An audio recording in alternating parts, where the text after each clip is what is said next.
Hey y'all, Rowan here. Welcome to my channel if you are new here, or welcome back if you've been here before. I suppose welcome is an appropriate thing to say either way, but everybody always gives two different, whatever. Today we're doing a May catch-up review, a May at a glance, if you will. I have a pen in my hand because I was just writing notes. I don't need that anymore. Let me get rid of that. Okay, so we're going to start with some personal stuff. We're going to keep this as vague as possible. Then we're going to move into some magic practice stuff, and we'll finish off with books and tarot. So the personal stuff. I started the month out very focused on my oracle deck. Like, that's all that I could think about was my oracle deck, wanting to work with it, pulling it with various other decks. I will be purchasing one of the official final copies, and when I get that, I'm going to make a video of, like, playing with pairs. That's the phrase.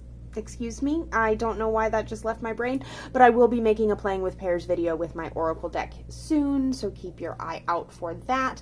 Also keep in mind that soon is a very vague concept over which I have little control. So that was how I started the month, and about a little bit before halfway through the month, some stuff came up in my personal life that really rocked my world, and I don't mean that in a good way. I don't want to get into it. It's really, really personal stuff, but the long and short of it is that I am in a position now where I have a lot of uncertainty about my future that I did not have before. And because of this, I have been focusing a lot more time on building myself up.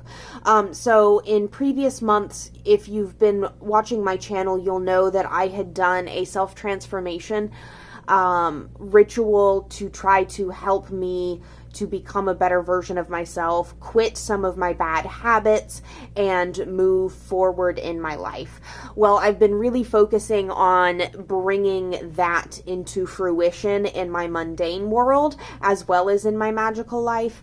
So I've been spending a lot of time studying tarot deeply, putting a lot of energy and effort into that.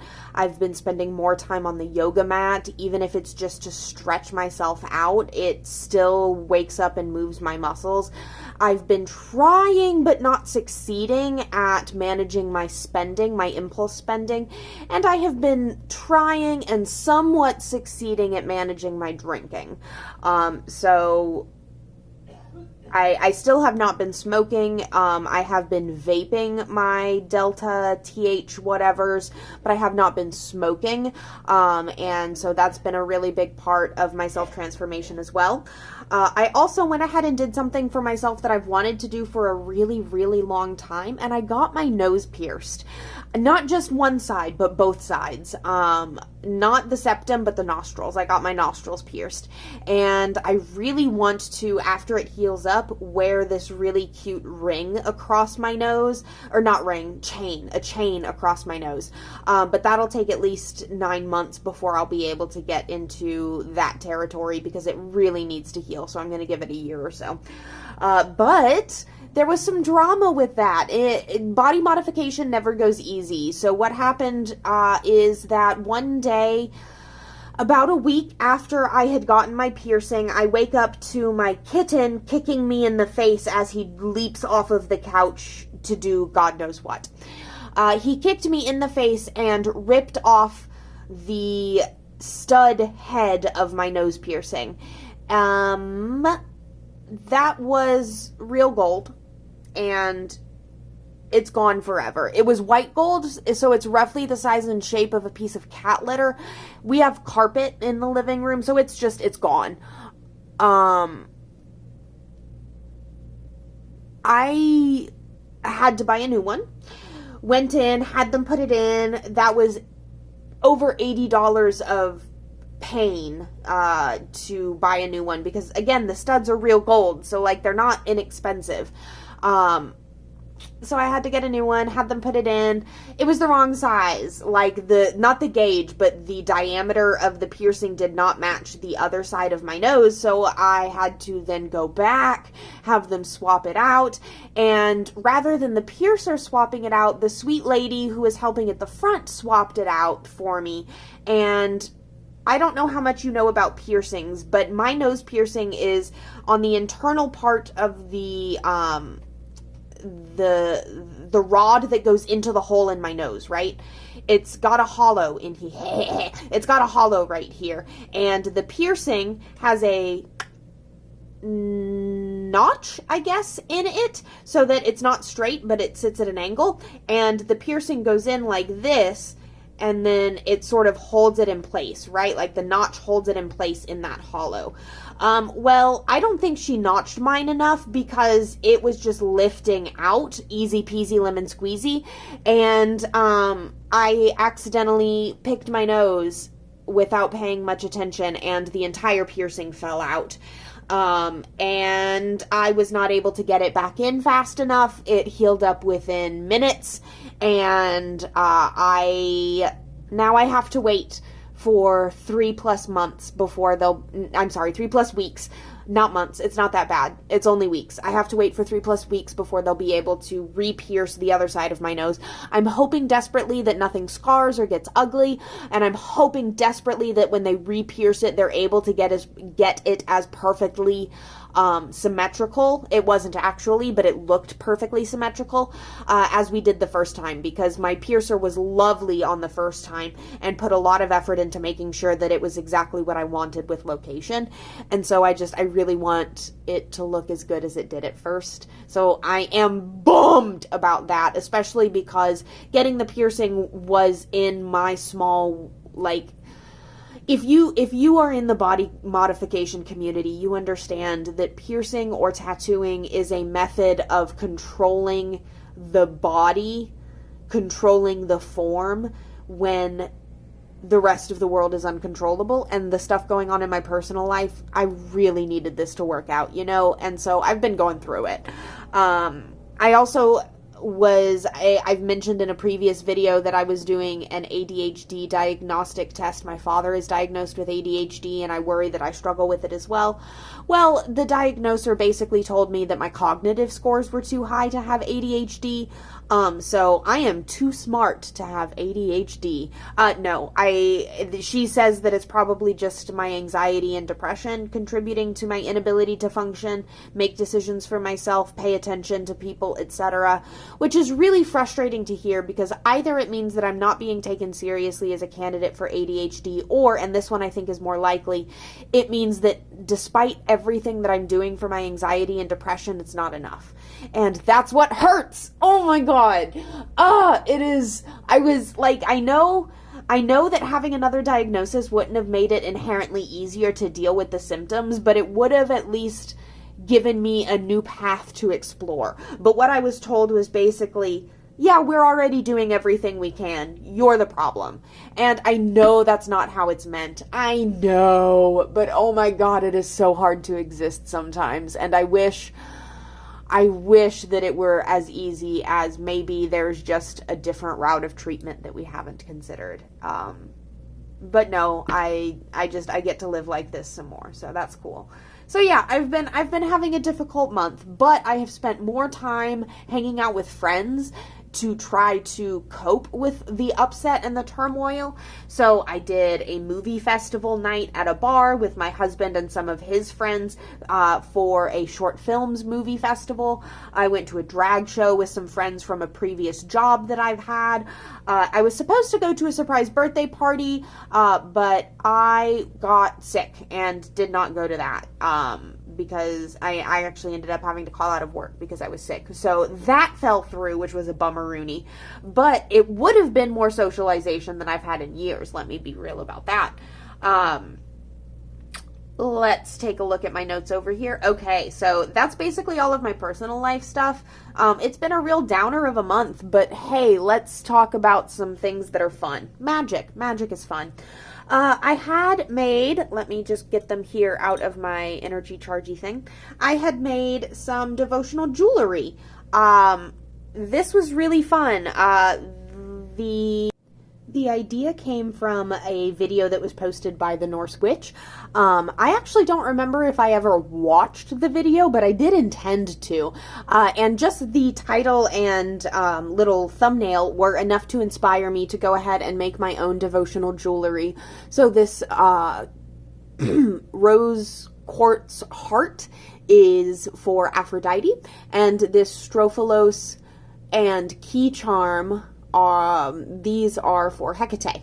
So that was really fun to make, and they both have purposes beyond just the devotional aspect. Like, they both have functions when I wear them that help me to connect to those energies and to embody those qualities. So I've really enjoyed having these in my possession, in my collection, in my rotation. I love charming jewelry. I've got several brooches that I've charmed, as well as other, this ring has been charmed. So it's an enjoyable expression of my craft. I also have been working heavily with fluoride. So this has been going on for a couple months now. Fluorite, excuse me. This is camo fluorite, and I love the eyeball that we have here. Love that they're always watching me. And this I have found to be incredibly useful for doing work with inner child, shadow self, lower self, doing work with your inner dragon. Like, I've just found this to be so grounding and to help, like, it really helps me to connect my higher thought and my middle mind with my lower existence, like, if that makes sense. And so I've been using it a lot with my work with Hecate. I've been using it with my work with my shadow self and with my self-transformation. So fluorite has been, specifically camo fluorite, has been big in my practice recently. I have also done several small rituals this month. I did a gateway opening ritual, and then a prosperity ritual that kind of went hand in hand, like they were sort of one and the same. And I don't really want to talk about those because they have not come to fruition yet, and I want to give them time to work in the universe, or to not work before I discuss them further. And then I also did, in relation to the stuff going on in my private life and my personal life, I also did a binding ritual. I'm not going to go into the details of that because it's none of y'all's business. But I did want to mention that because it was, I don't necessarily want to say fun, because I don't think that's the right way to put it, but it was gratifying to do the ritual. Even, like, it was one of those things where it's like, it makes me feel like, okay, even if magic doesn't work, this is catharsis. And that in and of itself is enough. So, cannot say enough positive things about doing ritual as a means of catharsis. Then,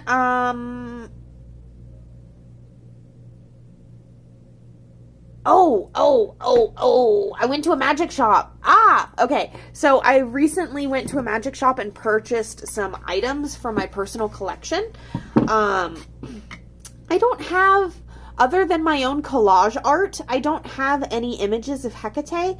So I got this altar cloth that has her screen printed on it. There was a print that I really wanted, but it was very expensive because it was from the artist. Like, it was one of their direct prints, and I do believe that they deserve every cent of it, but it was not something I could afford to buy at that time. So I settled for this lovely lady here, and I'm going to put her on the wall next to what is currently my altar space.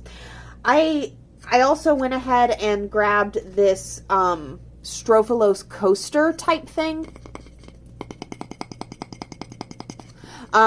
It's really difficult to find Strophalos stuff at most of the magic shops I frequent. This one is one that's more out of the way, so I don't go there very often. And so when I saw this, I snatched it up along with the Hecate altar cloth.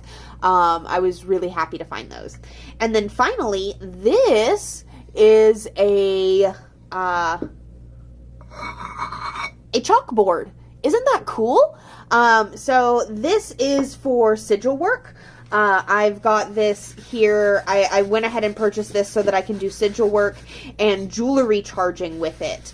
I want to be able, basically I can draw a sigil with chalk or with selenite here onto this chalk stone and lay items on top of it to charge, right?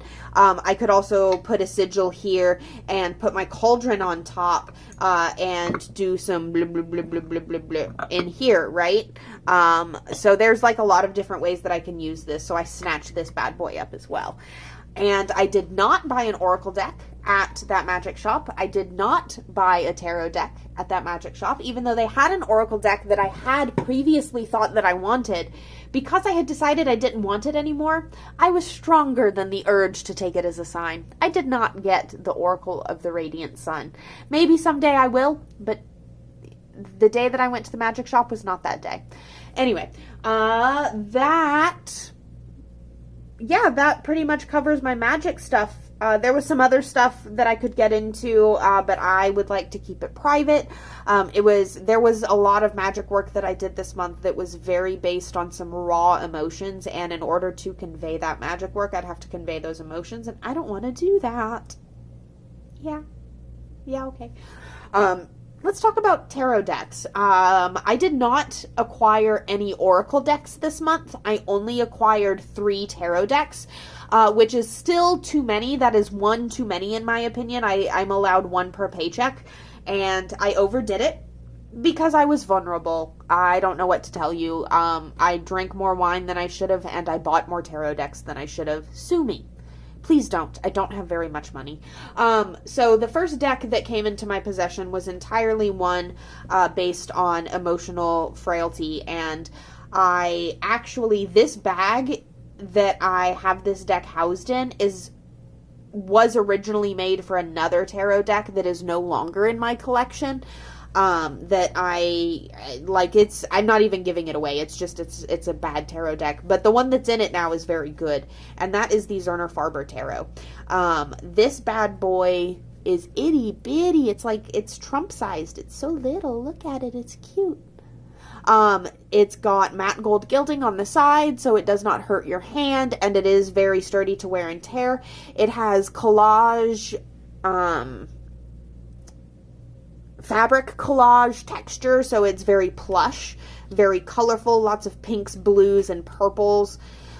This little deck has stolen my heart. Behind all of the swords are behind all of the swords are spades. Behind all of, we got a lot of swords here. Behind all of the pentacles are diamonds. Behind all of the hearts are hearts. And behind all of the more pentacles, blink, blink. Behind all of the wands are clubs, mirroring the design on playing cards. And it has renamed the cup suit to the hearts. The major arcana all have a design behind. See, here's a heart, the 8 of hearts. The major arcana all have a shape behind them as well. It's like it's an archway. It's an archway with some pizzazz. But here we go. Here's our little book for the major arcana, right? I love this deck. It really speaks to me. It's small. It's gold gilded. It's collage. It's fabric. It's texture. It's all the things that I like in a tarot deck. So, I'm not surprised that I'm in love with it. The guidebook is beefy and really good. I've never read a Barbara Moore guidebook, so I can't say it's no Barbara Moore. But it's good. I like it. I like it a lot. It's currently one of the big players in my tarot deck studies. I'll get to that later. Let's talk about one of the other decks that I purchased. So I purchased a deck online and was waiting for it to come in. And while I was waiting for that deck that I bought online to come in, I had another emotional breakdown and I had to go impulse shopping. And this one is one, so I've been trying to study the Thoth Tarot. I have the Pocket Swiss Tarot Thoth Tarot guy, little bitty, fits in the palm of your hand. And I've been reading Lon Milo Duquette's Understanding Aleister Crowley's Thoth Tarot. and it's fun, it's helpful, it's lovely, but I was getting bored. And so I went ahead and made an impulse purchase based entirely on hearsay. And that hearsay is in relation to the tarot deck that belongs to this book, the Tarot of Vampyres. Yes, I now own the Tarot of Vampyres because I have heard that this guidebook, and I can attest, having now owned it and read it, this guidebook is amazing if you're trying to learn Thoth. It doesn't bog you down with like a bunch of aspects of Kabbalah that don't pertain to the cards. It only gives you, oh, I probably shouldn't be showing y'all that, huh? It only gives you information about the cards that is relevant, and there's no pictures in it. It's just pure text. It's so good, and it has really allowed me to delve into the Thoth in a way that I never thought that I would. Every single time Lon Milo DuQuette quotes Aleister Crowley, I'm just like, gross, this man says some awful stupid things. But then when he talks about the cards and the way that Lady Frida Lady Harris wrote or thought and communicated about her designs, and the way Crowley taught her about the tarot and about what it means in accordance with the Golden Dawn, like, it's just, I have an easier time with it. Maybe it's because I've already learned the RWS system, but I have an easier time memorizing the Thoth, and so I'm thoroughly enjoying using the Tarot of Vampyres tarot deck. It's really corny. It's what the kids might call cringy, even. It reminds me of being like 13 through 16 years old. It reminds me of my best friend at that time. It reminds me of my stepbrother.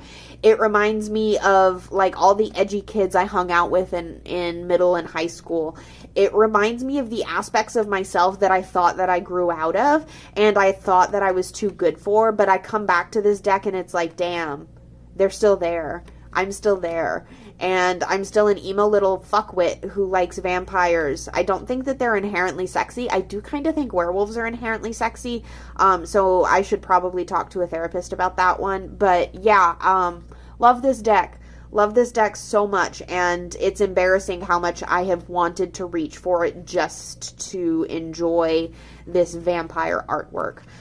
So I will almost certainly be getting another Thoth deck, another non-Crowley Harris Thoth deck, to see if this is just me using it because it's a Thoth that's not that one, or if it's because I friggin' love vampires, because it might actually just be that I like vampires, which is embarrassing, but somebody's got to admit it, and so it's going to be me. So those two decks are in my possession now, as well as this is the one that I ordered before I impulse purchased the Tarot of Vampyres, and that is the Couture Tarot. I had been looking at the Ritual Tarot Marked Edition, the Talisma Tarot. I had been looking at the Voyager Tarot, but this one was the collage deck that really spoke to my interests.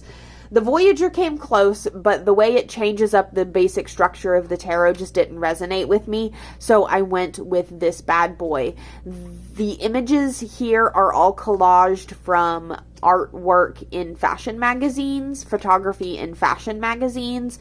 I don't know if specific magazines belong to specific suits, although that would be cool as hell, like if all the pentacles were like, I don't know, Mary Claire or something. Is that even a fashion magazine? I'm so stupid. I sit here and I say that this is my interest, and yet I don't even know what fashion magazines are. Vogue would absolutely be your, like, swords?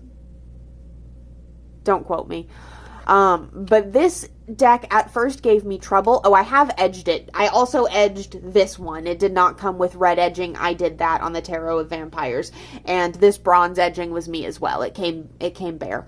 But this deck took me a while to get the hang of, in part because I was still so excited about the other two decks that had come into my collection, and in part because this one's a little different than the other two, where the symbolism is right on the front with the Zerner Farber tarot, and where the symbolism is baked into every single card with the Tarot of Vampyres.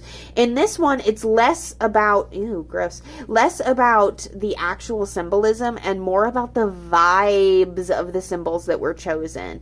So, like, we have our little Virgo symbol here for the Hermit. Like, yeah, okay, the Hermit is Virgo, the Virgo is the Hermit. But also, we have, like, this falcon, which is lighting up on top of his head, which is a vibe. Like, rather than having a lantern, we have a light up falcon.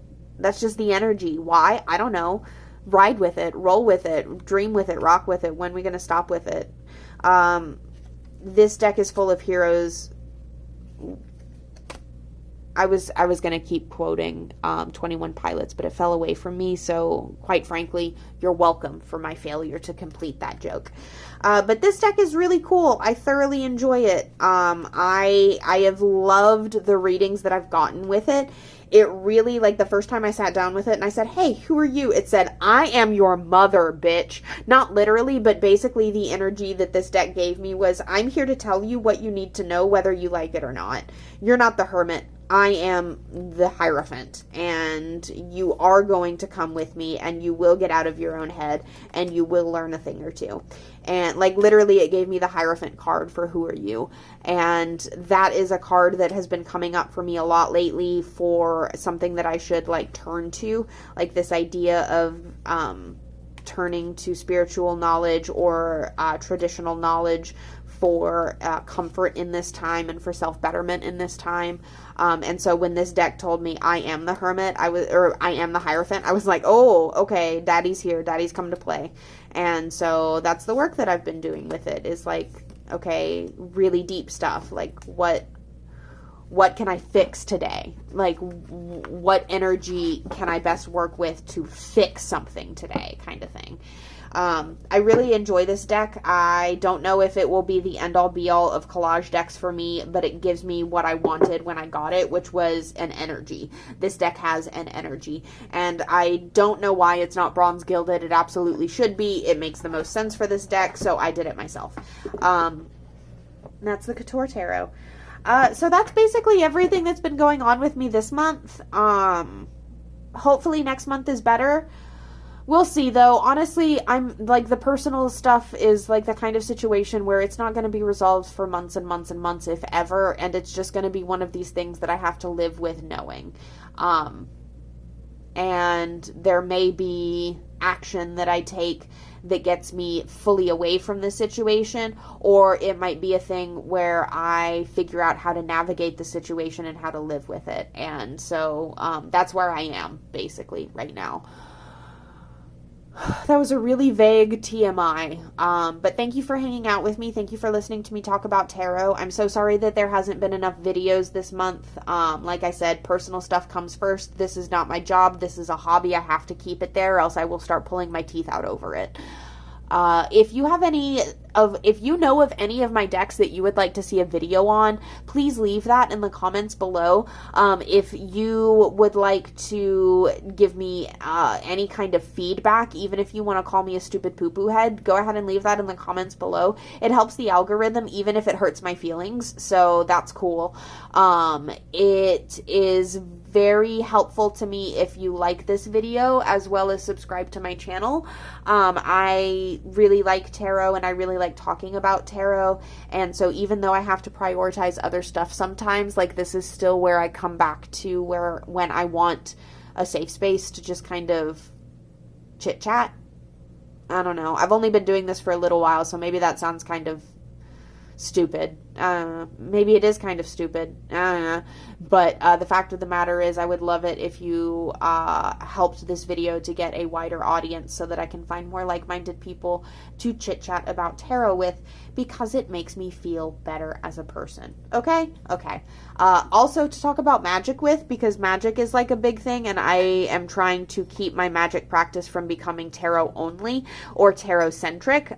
It is very important to me that my practice stays flexible and true to its original intention. So if you know of any good magic channels, I follow Ivy oh god, what is her channel name? I can't even remember.